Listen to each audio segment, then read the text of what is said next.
या तो का भारतवर्ष में उतना अच्छा है भी नहीं, उसकी वजह से ये फॉल्स पिक्चर दे रहा है। क्योंकि जो क्लिनिकल सीन है जो हमारे अस्पताल में हम देखते हैं, आज से 5-6 वर्ष 2005 में हमारे यहाँ ये प्रोग्राम चालू हुआ था, जिसको अभी हम बताएंगे आपको।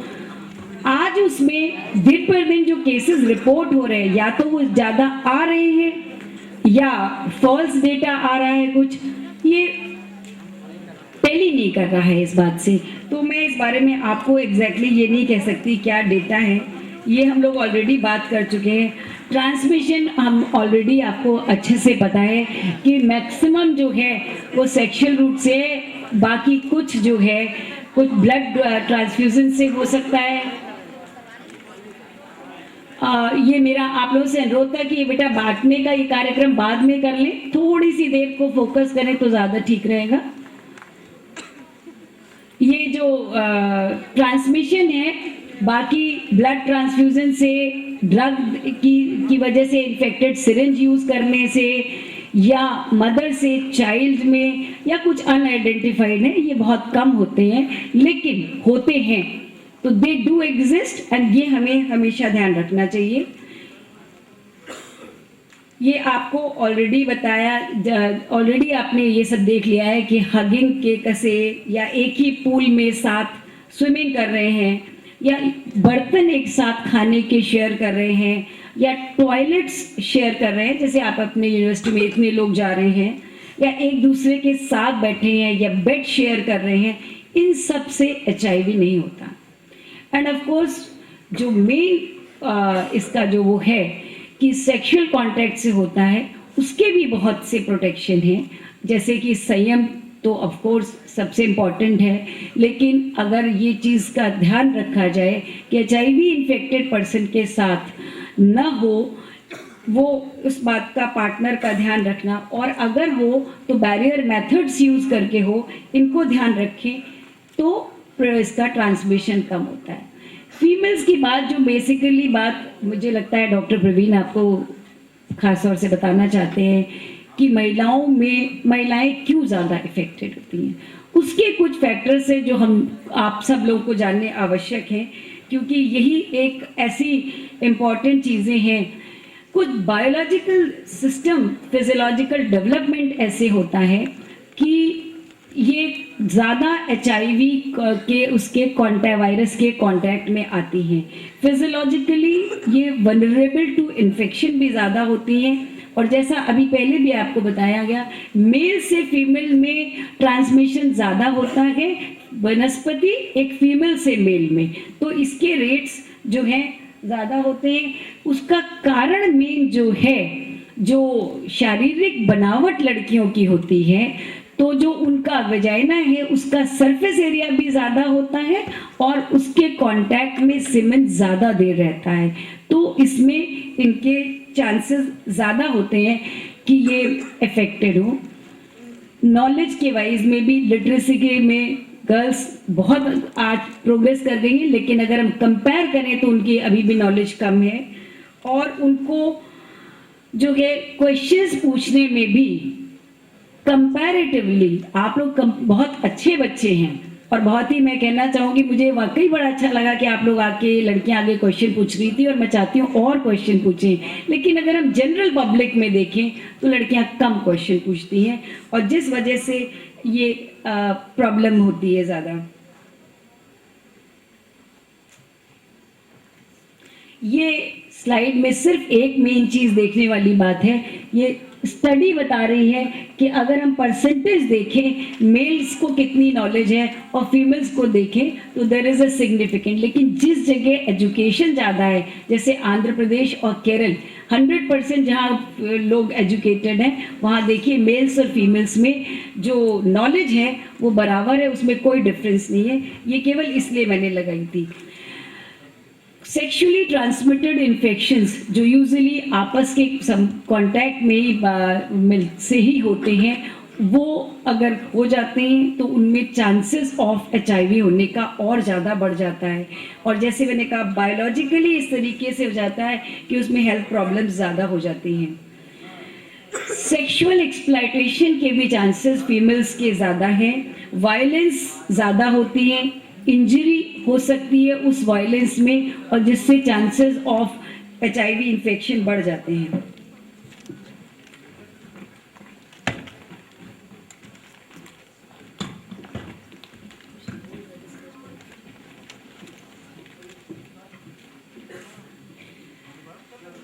और अगर नॉलेज भी है तो कई बार वो इसलिए हेल्थ फैसिलिटी में आने के लिए लिमिटेशन रहती है क्योंकि वो डिपेंडेंट हैं। जब घर में कोई लेके आएगा, पेरेंट्स लेके आएंगे या साथ में जो भी होगा, तब वो आ पाएंगी।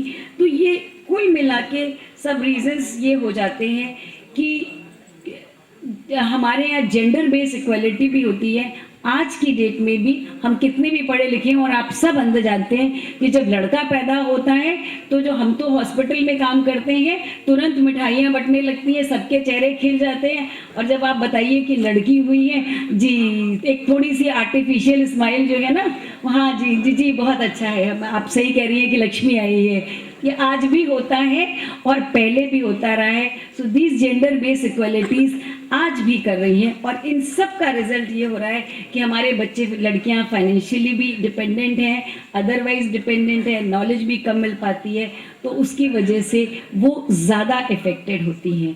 स्टेजेस आपको ऑलरेडी बताई जा चुकी हैं, जो 4 स्टेजेस होती है, मैं उसमें कुछ नहीं बताना चाहूँगी। लेकिन एक किसी ने पूछा था कि सिम्टम्स क्या होते हैं। बिल्कुल अर्ली स्टेज में, ये फर्स्ट स्टेज जो है जिसमें कि हम लोग कहते हैं परफॉर्मेंस स्केल 1 में, जिसमें सब कुछ नॉर्मल रहता है, होता क्या है, एक जरा सा फ्लू लाइक, जो रोज आपको फ्लू, मौसम बदल रहा है और हल्का सा फीवर हुआ, रैशेज हुए, बिल्कुल फ्लू टाइप की पिक्चर होती है। एंड कोई सोच नहीं सकता कि ये उसके HIV की बिगनिंग है। धीरे धीरे करके क्या होता है कि ये बॉडी में जब वायरस पहुंचा तो नॉर्मल की तरीके से बॉडी की जो प्रतिरोधक क्षमता है वो उसके अगेंस्ट लड़ने खड़ी हो जाती है, और कुछ हद तक उस समय वायरल लोड को दबा देती है।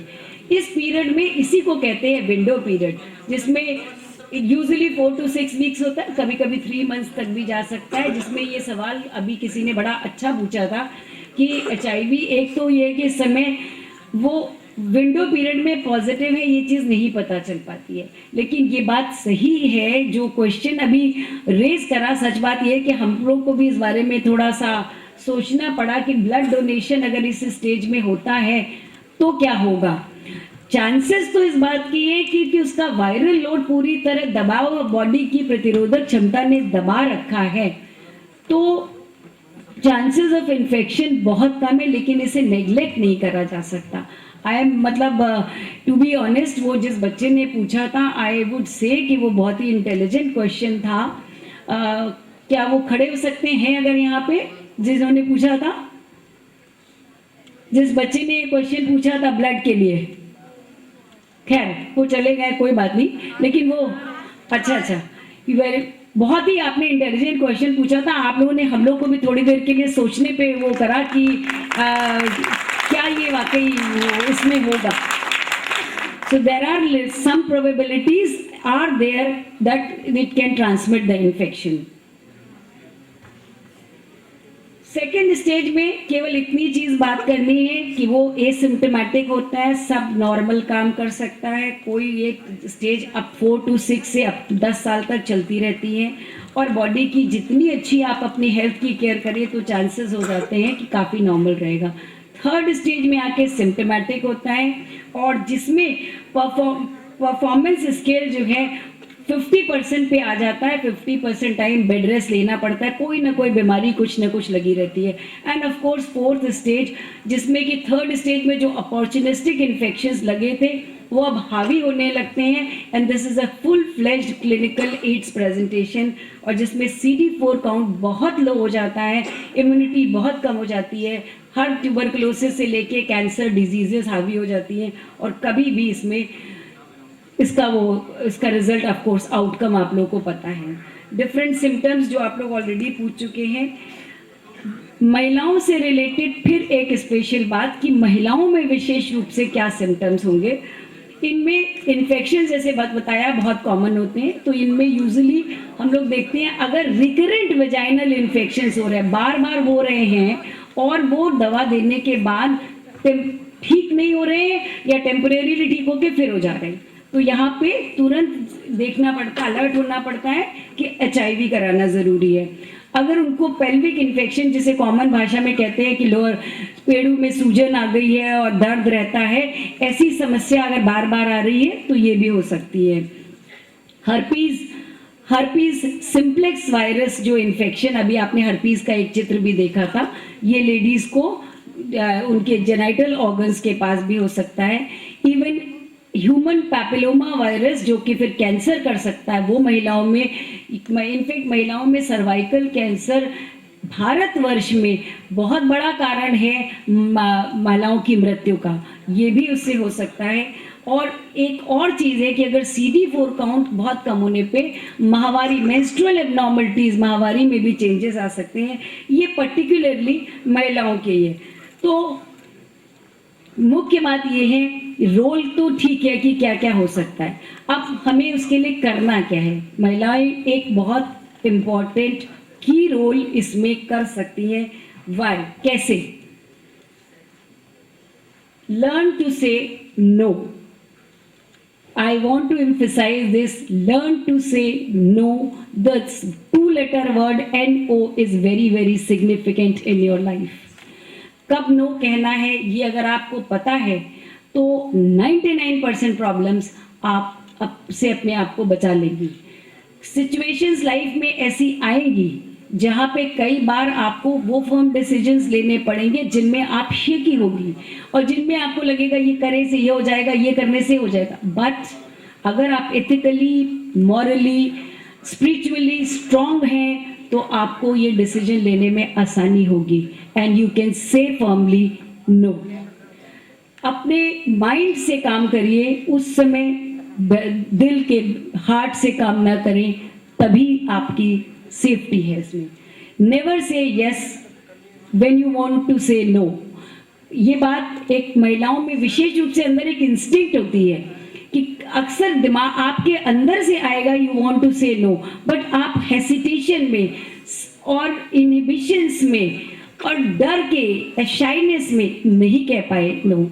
ये this has to be corrected, you have to learn again, I would say, to say no, and of course learn to politely refuse whatever reasons you want to give, you have to give. Now the one more important part of it, जो अभी किसी ने पूछा भी था और जो बहुत महत्वपूर्ण है, एक पार्ट हमारे 4 मेथड ऑफ ट्रांसमिशन है जिसमें से 2 जगह महिलाओं की बहुत महत्वपूर्ण वो है। 50% reason, one I have said no, you know, for the major sexual transmission के लिए आप इससे कर सकते हैं। Another important is mother to child transmission, जो कि आप एक इनोसेंट बच्चे को ट्रांसमिट हो रहा है HIV, जो उसके लिए रिस्पॉन्सिबल नहीं है किसी भी तरीके से, दैट कैन बी। और ये हमारे डेवलपिंग कंट्रीज में 40% तक 30 to 40% ट्रांसमिशन होता है। सो ये इसको हमें प्रिवेंट करना है। अभी एक ये भी बात आई थी क्वेश्चंस में कि किस समय ज़्यादा ट्रांसफ़र होता है। ये स्लाइड आपको बहुत सिंपल से उसमें दिखाएगी कि कब कब कितना ट्रांसफ़र होता है। ये जो आप देख रहे हैं अर्ली एंटीनेटल पीरियड, मतलब प्रेगनेंसी के दौरान, उसको भी हम लोगों ने 2 पार्ट में डिवाइड करा, अर्ली एंड लेट। जो फर्स्ट हाफ में और लेट सेकेंड हाफ में अगर आप देखें, अगर हम ये माने कि 100 HIV पॉजिटिव लोगों की प्रेगनेंसी है तो उनमें से बिगिनिंग में प्रेगनेंसी में केवल 5% लोगों, बच्चों को ट्रांसमिट होगा। लेकिन जो एक इम्पॉर्टेंट पीरियड है डिलीवरी के समय 15 को होगा, वो जो कुछ घंटे की डिलीवरी है, 24 घंटे का पीरियड होगा, उसमें 15 बच्चे में इन्फेक्टेड होंगे। और बाद में जब बच्चे को दूध पिलाने वाला टाइम आता है, अगले 6-6 महीने, 1 साल भर उसमें, और फिर उसमें 5-5 करके 10 बच्चे। ये टोटल हमने एक स्टडी की बेसिस पे कि 100 में से 30 में ट्रांसमिट होता है। और जिस पे बार बार अभी डॉक्टर साहब भी कह रहे थे, डॉक्टर मिश्रा, कि इसको एंट्री रिट्रोवायरल ड्रग प्राइवेट में और जनरल में जो देते हैं, जिनसे करते हैं, we come to that in a moment, but this is important to understand. Government ने जो अपना प्रोग्राम बनाया है, सरकार जो होती है वो प्रोग्राम इस बेसिस पे बनाती है मास के लिए। प्राइवेट में हर आदमी नहीं जा सकता, वो इसके लिए नहीं बनाती है कि 15 लोग क्या करेंगे, वो बनाती है 500, 5000, 5 लाख के लिए बनाती है। और उसमें सरकार को ये लगा कि ये जो एक 15 वाला 24 घंटे को अगर कवर कर लिया जाए तो 30 में से ट्रांसमिशन आधा रह जाएगा, 15। और इसी की बेसिस पे ये स्लाइड तो आप ऑलरेडी देख चुके हैं, इसको मैंने पीपीटी-सीटी प्रोग्राम पे मैं बताती हूँ कि इसमें अगर आप देखें कि जब ये स्टडी की गई वो भी ड्रग के बारे में, तो 33% से ट्रांसमिशन केवल 8 में रह गया। So this is very important. ये बात सही है कि प्राइवेट में बहुत अच्छी मेडिसिन दी जा सकती हैं और बेटर कंट्रोल मिल सकता है, लेकिन जो जनरल पब्लिक है वो हर कोई प्राइवेट में नहीं जाता। उसके लिए एक ड्रग आती है जिसका नाम नेवरपिन है, जो डिलीवरी से 2 घंटे पहले दे दी जाती है, और डिलीवरी के बाद बच्चे को एक पर्टिकुलर डोज में 2 मिलीग्राम पर किलोग्राम बॉडी वेट के हिसाब से इमिडिएटली दे दी जाए, तो जो मैंने अभी आपको बताया कि ट्रांसमिशन रेट बहुत कम हो जाता है। तो कोई जो इस बारे में थोड़ा जानकारी पाना चाह रहा था कि माँ से बच्चे में कब ट्रांसमिट होती है, कब ज़्यादा होती है, कैसे होती है और कैसे रुक के उसको कंट्रोल करा जाता है। जो और ड्रग्स हैं वो डेफिनेटली और बेटर भी इफेक्ट करती हैं। और इसमें जो हमारी प्रिवेंशन स्टडी है, इसके 4 कंपोनेंट लेके चलते हैं। हम किसको प्रिवेंट करना चाहते हैं? पहली चीज़, हम प्रिवेंट करना चाहते हैं अपने यूथ को, जिसके लिए अवेयरनेस हो रही है। दूसरी चीज़, हम प्रिवेंट करना चाहते हैं अपनी उन यंग गर्ल्स को जो आगे फैमिली में जाने वाली है, और अगर वो उनको हुआ तो वो आगे ट्रांसमिट होगा। तीसरी चीज़, अगर उनको हो गया, जो सेकेंड कंपोनेंट है, अगर हो ही गया है तो उनकी अनइंटेंडेड प्रेगनेंसी को अवॉइड, उनको ये जागरूकता लाए उनमें काउंसलिंग के द्वारा, और वो प्रेगनेंसी अवॉइड करना चाहें तो अवॉइड करें, ना करना चाहें तो क्या करें, ये उनको बताना होता है। तीसरी चीज़, थर्ड प्रॉन्ग है, अगर हो गई है तो बच्चे में ट्रांसमिशन को मिनिमाइज करें, और अगर finally the baby has been delivered तो जो सपोर्ट और बेस्ट केयर हम दे सकते हैं वो दें। सर्टेन वेरियस स्ट्रेटजीज, कैसे सेफ डिलीवरी कराएं, कैसे उनको केयर करें, क्या सेफ इन्फेंट फीडिंग प्रोसेसेस हैं, ये सब हम उनको अपनी इस ट्रीटमेंट से बता सकते हैं। उसके लिए एक मेडिकल कॉलेजेस में, डिस्ट्रिक्ट हॉस्पिटल्स में और सभी एड्स के सेंटर में एक इस तरीके की मैंने आपको एक फ्लो चार्ट से छोटी सी चीज़ दिखाई है। जब मदर कोई भी लेडी प्रेग्नेंट होके आती है तो पहले एक ग्रुप काउंसलिंग की जाती है, जैसे अभी आप सब लोग बैठे हैं और हम आपसे बात कर रहे हैं, ये ग्रुप एजुकेशन का वो है। उसके बाद उनको HIV टेस्ट ऑफर किया जाता है। सरकार की हमारी एक बहुत नीति है कि बिना इन्फॉर्म कंसेंट के और बिना उनकी कंसेंट के टेस्ट नहीं किया जा सकता है। तो ये जो आज की स्थिति है, वो कंसेंट उनसे ली जाती है और कंसेंट लेने के बाद टेस्ट किया जाता है। उसमें 2 चीज़ हो सकती है, पॉजिटिव आ सकता है, निगेटिव आ सकता है। अगर निगेटिव है तो उनको फर्दर काउंसलिंग करी जाती है कि आगे कैसे वो अपने को बचाव रखें, और अगर पॉजिटिव है बाय एनी चांस तो उसको एंटी रिट्रोवायरल ट्रीटमेंट, जो अभी कोई ART पूछ रहा था, जिसमें कुछ ड्रग्स आती हैं जिनसे कंट्रोल करा जाता है। और ये एक जस्ट काउंसलिंग कैसे करी जा रही है, जो काउंसलिंग के मेन प्रिंसिपल्स हैं कि कॉन्फिडेंशियलिटी बनाए रखनी चाहिए, इन्फॉर्म्ड कंसेंट लेनी चाहिए, जो उसको प्री टेस्ट पूरी इंफॉर्मेशन देनी चाहिए, ग्रुप में देनी चाहिए और उसके बाद इंडिविजुअली देनी चाहिए। अगर बहुत इंपॉर्टेंट एक मुद्दा है, कभी कभी पार्टनर कपल में से एक पार्टनर पॉजिटिव होता है और एक नहीं होता। ये ऐसे बताने में तो कई बार बड़ा थ्योरेटिकली वो लगता है, लेकिन जब प्रैक्टिकल सिचुएशन आती है तो इतना सेंसिटिव इशू है कि इस पे बात करना डॉक्टर के लिए, काउंसलर के लिए भी काफ़ी मुश्किल हो जाता है कि वो एक पार्टनर पॉजिटिव है, उसके बहुत से क्वेश्चन आते हैं, ये कैसे हो गया, वो कैसे हुआ, हमको तो नहीं होगा, क्या करा जाए। सवाल जवाब उसके दिमाग में बहुत घूमते हैं और उनका जवाब देना काउंसलर को बहुत काफ़ी डिफ़िकल्ट होता है। डिलीवरी के समय ज़्यादा चीज़ों पे ना जाते हुए सिर्फ इतना कि हमें बेसिकली सेफ डिलीवरी बनाती हो। जैसे अभी डॉक्टर साहब कह रहे थे कि प्राइवेट में हम लोग सिज़ेरियन सेक्शन कर देते हैं, लेकिन चाहे आप ये कहिए कि मैं गवर्नमेंट डॉक्टर हूँ, चाहे जो भी, हम यही कह सकते हैं, इस बात को प्रमोट कर सकते हैं कि हम सबका सिज़ेरियन कर दें। नॉर्मल डिलीवरी अगर हो रही है तो ज़रूर होनी चाहिए, और उसमें भी प्रिकॉशन ली जा सकती है और मदर और बच्चे दोनों को सेफ रखा जा सकता है। पोस्टमार्टम पीरियड में जो डिलीवरी के बाद एक मुख्य बात यह है कि माँ को बच्चे को दूध पिलाने के विषय में क्या है, यहाँ फिर एक सेल्फ डिफरेंस आता है। ये बात बिल्कुल सही है कि अगर माँ इतनी एजुकेटेड है, अफोर्ड कर सकती है और इतनी साइंटिफिकली बच्चे को दूध ऊपर का दे सकती है, डेफिनेटली चांसेस ज़ीरो होंगे ब्रेस्ट फीडिंग से एटलीस्ट ट्रांसमिशन के। लेकिन हम फिर अगर अपने देश की जनता पे जाएं तो हमारे यहाँ बहुत मुश्किल होता है कई बार माँ को ये भी सिखाना कि वो बोतल बॉईल करी जाती है, उसका निपल खुला ना रखा रहने दो, उसको एक बार देने के बाद दोबारा ना दो। So many educate things are required. कई बार वो लेने की स्थिति में, खरीदने की स्थिति में नहीं है अपने न्यूट्रिशन के लिए, तो ऐसे उसमें एक्सक्लूसिव ब्रेस्ट फीडिंग जो है वही शुरू के 6 महीने में। बस एक बात इसमें केवल याद रखने की है, मिक्स नहीं देना चाहिए। या तो केवल माँ का दूध दिया जाए या केवल बाहर का दिया जाए, केवल इतनी बात याद रखने की है, इससे ज़्यादा की कोई उसमें वो नहीं है। ऑफ कोर्स माँ का दूध बच्चे के लिए बेस्ट होता है, ये आप सब जानते हैं।